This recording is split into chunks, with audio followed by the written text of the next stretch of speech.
అందరికీ నమస్కారం. Welcome to సుల్తానీ studio.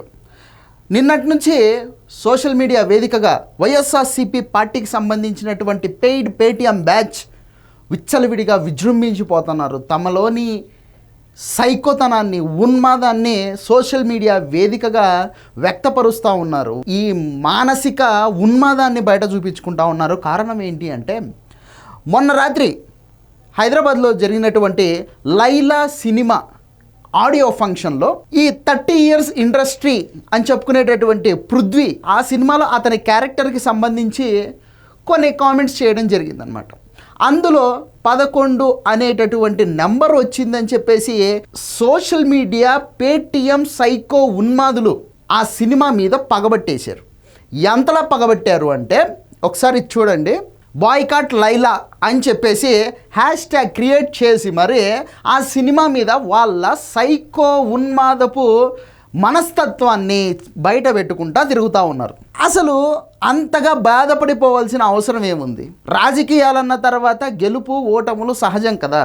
2014లో మనందరికీ తెలిసిందే, తెలుగుదేశం పార్టీ గవర్నమెంట్ ఫామ్ చేసింది. వాళ్ళు ఏం చేశారు, ఏం చేయలేదనేది పక్కన పెడితే 2019లో జగన్మోహన్ రెడ్డి గారు 151 సీట్లతో 22 ఎంపీ స్థానాలతో ఆయన అధికారంలోకి రావడం జరిగింది. ఆ లెక్కను చూసుకుంటే చంద్రబాబు నాయుడు గారు కేవలం 23 అసెంబ్లీ స్థానాలు, అలాగే 3 లోక్సభ స్థానాలు గెలుచుకోవడం జరిగింది. ఆ తర్వాత జగన్మోహన్ రెడ్డి గారు ముఖ్యమంత్రి అయిన తర్వాత జగన్మోహన్ రెడ్డి గారి అండ చూసుకొని రామ్ గోపాల్ వర్మ అనేటటువంటి ఒక సైకో ఉన్మాది కమ్మ రాజ్యంలో కడప రెడ్లు, తర్వాత ఇంకోటి అని చెప్పేసి చాలా నీచంగా చంద్రబాబు నాయుడు గారిని, ఆయన కొడుకు నారా లోకేష్ గారిని, అలాగే ఆ ఇంట్లో ఉన్నటువంటి మహిళల మీద కూడా నీచమైన సినిమాలు తీసినప్పుడు తెలుగుదేశం పార్టీకి సంబంధించినటువంటి ఈ కార్యకర్తలు కానీ నాయకులు కానీ పెద్దగా స్పందించలేదు వాటికి. అవి నీచంగా డైరెక్ట్గా ఆ వ్యక్తులను హ్యూమిలియేట్ చేసినటువంటి సినిమాలు అయినప్పటికీ కూడా వీళ్ళు స్పందించలేదు. ఎందుకంటే అవి కామన్ అని చెప్పేసి లైట్ తీసుకున్నారు. కానీ ఇక్కడ ఈ ఉన్మాదులు మాత్రం 11 నెంబర్ చూస్తే చాలు, ఇక అంతే వాళ్ళ మీద సైకోలు పడినట్టు పడిపోతారన్నమాట, ఉన్మాదులు పడినట్టు పడిపోతారు. ఎందుకంత బాధ?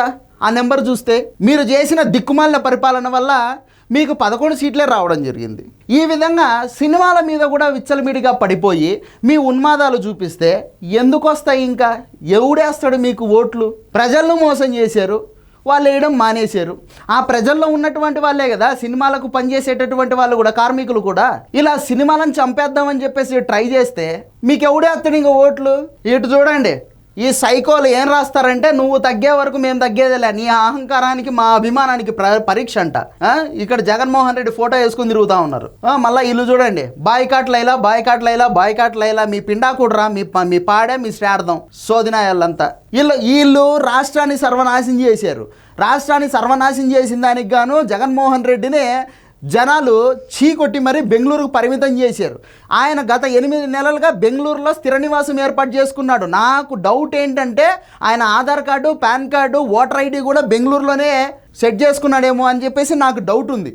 వీళ్ళేమో ఆ జగన్మోహన్ రెడ్డిని చూసుకొని పక్క రాష్ట్రంలో స్థిర నివాసం ఏర్పాటు చేసుకొని అప్పుడప్పుడు రాష్ట్రానికి వచ్చి హలో హాయ్ అని చెప్పేసి నా ఒక ప్రెస్ మీట్ పెట్టి ఇష్టం వచ్చినట్టు వాగేసి వెళ్ళిపోయేటటువంటి జగన్మోహన్ రెడ్డి అండ చూసుకొని ఆయన వేసేటటువంటి 5 రూపాయలు బిచ్చం కోసం వీళ్ళు రాసేటటువంటి రాతలు చూడండి. సినిమా రిలీజ్ అయ్యేటప్పుడు బహిరంగ క్షమాపణ చెప్పాలంట. ఎందుకు చెప్పాలరా బహిరంగ క్షమాపణ మీకు అందరికీ? అంటే మీరు చూడకపోతే ఆ సినిమా ఆడదు అని చెప్పేసి మీ సొల్లు పురాణాలు. సినిమాలో దమ్ముంటే, సినిమాలో కంటెంట్ ఉంటే మీలాంటి పేటీఎంగాళ్ళు చూసినా ఒకటే, చూడకపోయినా ఒకటే. మీరంతా కలిసి చూస్తే మహా అంటే ఒక 30 లక్షలు 40 లక్షలు వస్తుందేమో షేరు. మీరు చూడకపోతే ఆ 30 లక్షలు పోతుంది అనుకుందాం, అంతేగాని ఇంకా ఏం ఊడేదేమీ లేదు. మీరు చూస్తేనే సినిమాలు 1000 కోట్లు 2000 కోట్లు ఆడతాయి అన్నట్లయితే మీ నాయకుడు జగన్మోహన్ రెడ్డి వాళ్ళ నాన్నగారు రాజశేఖర్ రెడ్డి పేరు మీద బయోపిక్ అని చెప్పేసి తీశారుగా, యాత్ర 1, 2 ఎన్ని వేల కోట్లు సంపాదించినాయి ఆ సినిమాలు మీరు చూస్తే. రామ్ గోపాల్ వర్మ తీశాడుగా కమ్మ రాజ్యంలో కడప రెడ్లు, వ్యూహం పార్ట్ 1, 2 అనుకుంటా. ఎన్ని లక్షలు వచ్చాయి దానికి? ఎన్ని కోట్లు వచ్చాయి ఆ సినిమాలకు?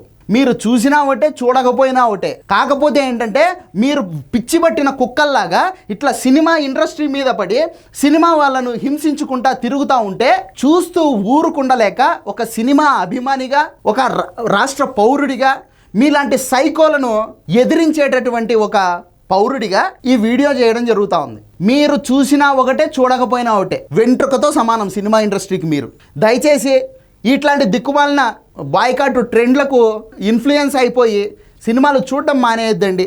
మీకు కంటెంట్ బాగుంది అని అనిపిస్తే సినిమా చూడండి, లేదంటే లేదు. ఇది నేను చెప్పదలుచుకున్నది. నా వీడియో కనుక మీకు నచ్చినట్లయితే లైక్ చేయండి, సబ్స్క్రైబ్ చేయండి, అలాగే షేర్ కూడా చేయండి. ధన్యవాదాలు. Thank you so much.